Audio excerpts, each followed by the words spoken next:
जंगल में बारिश का मौसम आ ही गया था। टुनटुनी चिड़िया घास और हरे पत्तों के मजबूत घोंसले बनाकर पक्षियों को बेचा करती थी और टुनटुनी का कारोबार बहुत अच्छे से चल रहा था। टुनटुनी चिड़िया खुद भी हरे पत्तों के घर में रहती थी।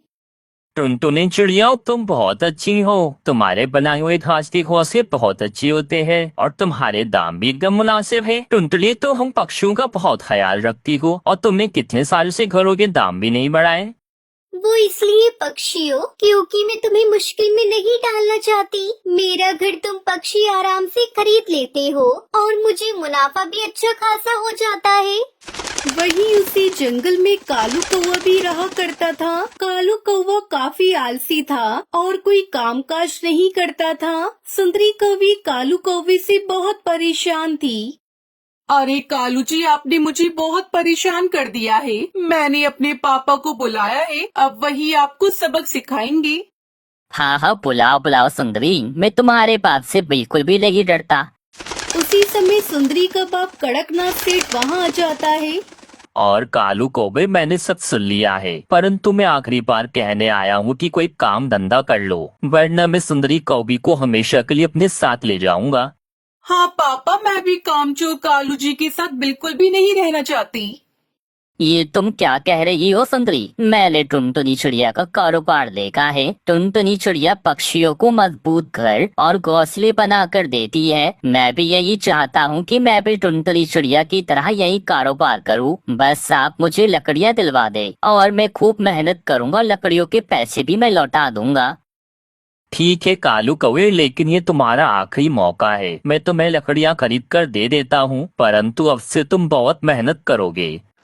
थोड़ी देर के बाद सुंदरी कौवी का पिता कालू को ढेर सारी लकड़ियाँ दिलवा देता है। अब कालू कौवा लकड़ियों के मजबूत घर बनाना शुरू कर देता है। 2 दिन गुजर जाते हैं। 2 दिन की कड़ी मेहनत के बाद कालू कौवे ने काफी सारे घास के और लकड़ी के घर बना लिए थे। अब कल जाकर मैं सारे घर बेचूंगा और टुनटुनी चिड़िया की तरह बहुत ज्यादा अमीर हो जाऊंगा और सुंदरी कौवी भी मुझे छोड़कर कभी नहीं जाएगी। अगले दिन कालू कौवा पक्षियों को आवाज लगाते हुए उनसे कहता है, आ जाओ रे आ जाओ, पक्षियों नए घर खरीद कर ले जाओ, मजबूत घास के घर ले जाओ। कालू कौवा काफी देर तक बैठा रहता है और पक्षियों को आवाज लगाता है, परंतु कोई भी पक्षी उसके पास नहीं आता। अरे ये क्या, कोई भी पक्षी मेरे घर खरीदने नहीं आ रहा है। ऐसे कैसे चलेगा? अगर मेरी ये भी मेहनत जाया हो गई तो फिर मैं क्या करूँगा? वहीं दूसरी तरफ टुनटुनी चिड़िया के पास 2 पक्षियों की भीड़ लगी हुई थी। दूसरे जंगल के पक्षी भी टुनटुनी चिड़िया के पास आ रहे थे।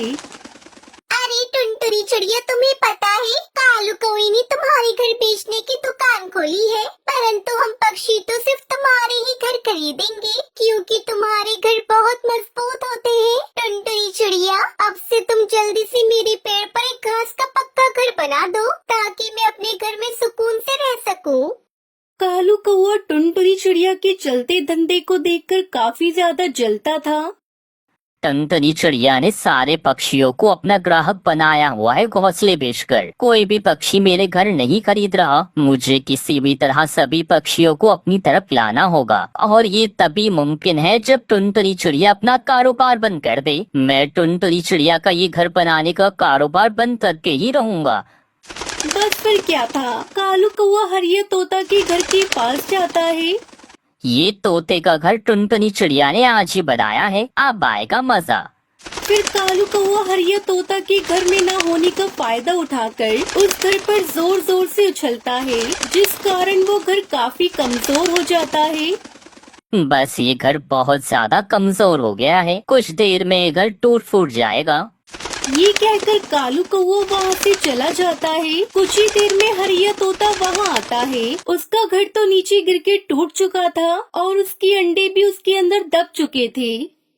अरे बाप रे, ये क्या हो गया? मैं तो लुट गया, बर्बाद हो गया। मेरे अंडे और ये घर कैसे टूट गया? और ये नया घर तो मैंने मेरी टुनटुनी चिड़िया से बनवाया था ना, मैंने छोड़ूंगा उसे। हरिया तोता गुस्से में टुनटुनी के पास जाता है। टुनटुनी चिड़िया मेरे पैसे वापस करो। तुमने मुझे इतना कमजोर घर बना कर दिया है। मेरा घर नीचे गिर के टूट गया और मेरे अंडे भी टूट गए सिर्फ और सिर्फ तुम्हारी वजह से। क्या हरिया तोता, ऐसा कैसे हो सकता है? मैंने तो आपका घर बहुत मजबूत बनाया था, मगर आप चिंता ना करें, मैं आपको दोबारा घर बना कर देती हूँ। नहीं टुनटुनी चिड़िया, अब मुझे तुम पर भरोसा नहीं रहा। मैं तुमसे कोई काम नहीं करवाऊंगा, बस तुम मेरे पैसे वापस कर दो। फिर टुनटुनी चिड़िया तोते के पैसे उसे वापस कर देती है। फिर टुनटुनी चिड़िया बंटी कबूतर का घर बनाकर जैसे ही जाती है, कालू कौवा उसे भी उछल उछल कर उस घर को कमजोर कर देता है। बंटी कबूतर खुशी खुशी उस घर को देखने आता है, तभी वो घर नीचे गिर जाता है। अरे मैं तो मारे दया रे, मेरी तो कमर टूट गई। अरे टुनटुनी चिड़िया, मैं तुम्हें छोड़ूंगा नहीं। तुमने मेरे घर को इतना कमजोर बनाया है, कितनी जल्दी टूट गया मेरा घर। बस इसी तरह कालू कौवा टुनटुनी चिड़िया के एक एक करके सारे ग्राहक खत्म कर देता है। आओ पक्षियों आओ, एक बार मेरे घर को खरीद कर देखो, मेरे घर बहुत मजबूत है। सारे पक्षी अब कालू कौवे के पास आते हैं और कालू कौवे के बनाए हुए घास के घर खरीदने लगते हैं। टुनटुनी चिड़िया का कारोबार अब तो बिल्कुल ही खत्म हो गया था, जिस कारण टुनटुनी चिड़िया काफी ज्यादा परेशान थी। अरे ये सब कैसे हो गया? ना जाने किसकी नजर लग गई मेरे कारोबार पर। पहले तो मेरे घर पर बहुत ज्यादा मजबूत हुआ करते थे, अब न जाने मेरे घर बनाए हुए घर इतने जल्दी क्यों टूट जाते हैं। थोड़ी ही देर में टुनटुनी चिड़िया जंगल के सभी पक्षियों को जमा करती है। अरे पक्षियों, मेरी बात तो सुनो। मुझे लगता है मेरे बनाए हुए घर को जानबूझकर कोई तोड़ रहा है, क्योंकि ऐसा मेरे साथ कभी नहीं हुआ। और मुझे तो कालू कौवे पर शक है, क्योंकि जब से कालू कौवे ने अपने घर का कारोबार शुरू किया है, मेरे घर तभी से टूटने लगे हैं। जरूर इन सबके पीछे कालू कौवे का ही हाथ है। बस एक बार तुम मेरा साथ दो, चाहे मुझसे घर ना बनवाओ, एक बार उल्लू भैया तुम मुझसे घर बनवाने का नाटक करो। मैं छुप कर देखूंगी कि वो घर कैसे टूटता है आखिर। फिर अगले दिन टुनटुनी चिड़िया कालू कौवे को दिखाने के लिए एक पेड़ पर घर बना रही थी। अरे टुनटुनी चिड़िया किस पक्षी का घर बना रही है? जिसका भी हो, मैं तो आज इस घर को तोड़ ही दूंगा। शाम होने पर टुनटुनी चिड़िया घर बनाकर वहाँ से चली जाती है और सब पक्षी और टुनटुनी चिड़िया उस घर पर नजर रखे हुए थे। बस टुनटुनी चिड़िया के वहाँ से जाते ही कालू कौवा उस घर के पास आता है और उस घर पर जोर जोर से उछलने लगता है। सारे पक्षी ये सब देखकर कालू कौवे पर बहुत ज्यादा गुस्सा होते हैं और सभी पक्षी फौरन कालू कौवे के पास जाते हैं। बेवकूफ कौवे, तुम्हें क्या लगा था मैं पागल हूँ? तुम ये सब करके अपना कारोबार चमका रहे हो, मगर आज तुम्हें पक्षियों ने देख लिया है और आज हम पक्षी तुम्हें छोड़ेंगे नहीं। आज हम इसे बहुत मारेंगे। चलो मारो पक्षियों। फिर सभी पक्षी अपना अपना गुस्सा कालू कौवे पे निकालने लगते हैं और इस तरह कालू कौवे को अपनी गलती की सजा मिल जाती है।